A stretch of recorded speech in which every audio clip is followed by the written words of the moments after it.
మల్లన్న గారి ఆఫీస్ మీద జరిగినటువంటి దాడిని అదేవిధంగా జరిగినటువంటి హత్యాయత్నాన్ని ఖండించడానికి విచ్చేసినటువంటి సోదరులందరికీ కూడా తెలంగాణ ఉద్యమ అభివందనలు తెలుపుతూ అదేవిధంగా ఇక్కడికి వచ్చినటువంటి జర్నలిస్ట్ సోదరులకు కూడా ఉద్యమ అభివందనాలు.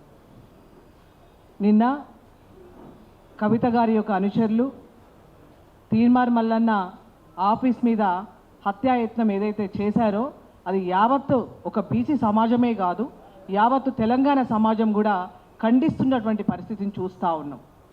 ఎందుకంటే ఇందాక కాలోజీ సీన్ చెప్పిండు, ఈ దాడులు అనేటి వాళ్ళు అధికారంలో ఉన్నప్పుడు కూడా పలుమార్లు మరి క్యూ న్యూస్ మీద వాళ్ళు దాడి చేయడం జరిగింది. వాళ్ళే దాడి చేస్తారు, వాళ్ళే కేసులు పెడతారు.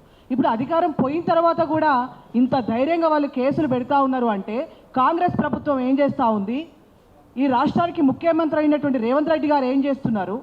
ఈ రాష్ట్రానికి మరి హోమ్ మినిస్టర్ కూడా మరి ముఖ్యమంత్రి గారి చేతుల్లో ఉంది కదా, ఆయన ఏం చేస్తారని చెప్పి ఈరోజు అడుగుతూ ఉన్నాం.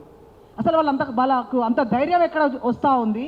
అధికారంలో లేకపోయినా కూడా మేము దాడులు చేస్తాం, అధికారంలో ఉన్నా దాడులు చేస్తాం, మాకు ఎవరైతే వ్యతిరేకంగా మాట్లాడతారో, మాకు ఎవరైతే ప్రశ్నిస్తారో వాళ్ళని మేము చంపేస్తామనే ఒక పద్ధతిలో వాళ్ళు చేస్తున్నటువంటి తీరును చూస్తే ఇవాళ తెలంగాణ సమాజం అంతా కూడా ఒకసారి ఆలోచన చేసే అటువంటి పరిస్థితికి వచ్చారు.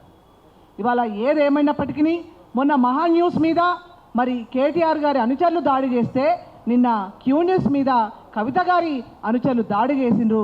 మరి కేసీఆర్ గారు ఏం చేస్తూ ఉన్నారు?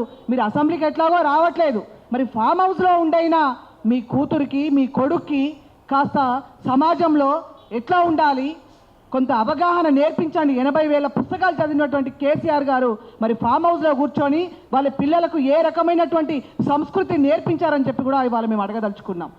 ఇవాళ నిజంగా ఎంత ప్రజలందరూ కూడా నవ్వుకుంటా ఉన్నారు. అసలు 42 రిజర్వేషన్ ఇస్తామని చెప్పి కాంగ్రెస్ పార్టీ చెప్తే దానికి మరి బాజాలు బజాయించుకుంటా జాగృతి వాళ్ళు మరి డాన్సులు చేసే అటువంటి పరిస్థితి చూస్తూ ఉన్నాం. అసలు నిజంగా తెలంగాణ కాంగ్రెస్ ప్రభుత్వం తెలంగాణ ఇస్తే మరి ప్రకటించిన వెంటనే మరి టీఆర్ఎస్ పార్టీ మరి వాళ్ళు కూడా అప్పుడు అదే ఊరేగింపులు చేసిండ్రు. ఇప్పుడు కవిత కూడా అదే ఊరేగింపులు చేస్తూ ఉంది. అంటే అసలు నిజంగా బీసీ సమాజం బీసీ ఉద్యమాలకు ఆమెకు ఏమైనా సంబంధం ఉందా? మరి పోయిన 10 ఏళ్ళు బీసీలకి 33% రిజర్వేషన్ని 23% తీసుకొచ్చినప్పుడు మరి అప్పుడు కవిత గారు ఎందుకు మాట్లాడలేదు? అదేవిధంగా ఈడబ్ల్యూఎస్ రిజర్వేషన్ 10% కేంద్రంలో తీసుకొస్తే మరి ఆగా మేఘాల మీద బీసీలకు ఎస్సీ మైనార్టీ బిడ్డలకు అన్యాయం చేసి 10% అగ్రవర్ణాల రిజర్వేషన్ అమలు చేస్తున్నప్పుడు ఎందుకు మాట్లాడలేదు?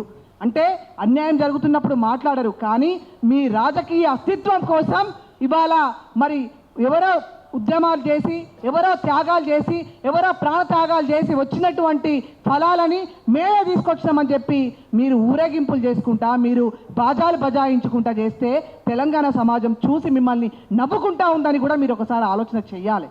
ఎందుకంటే మీరు తెలంగాణ ఉద్యమంలో మీ కుటుంబం చెప్పిన అబద్ధాలు నమ్మడానికి ఇవాళ తెలంగాణ సమాజం 10 ఏళ్ళు మీ పరిపాలన ఏ రకంగా ఉందో తెలంగాణ సమాజం చూసింది.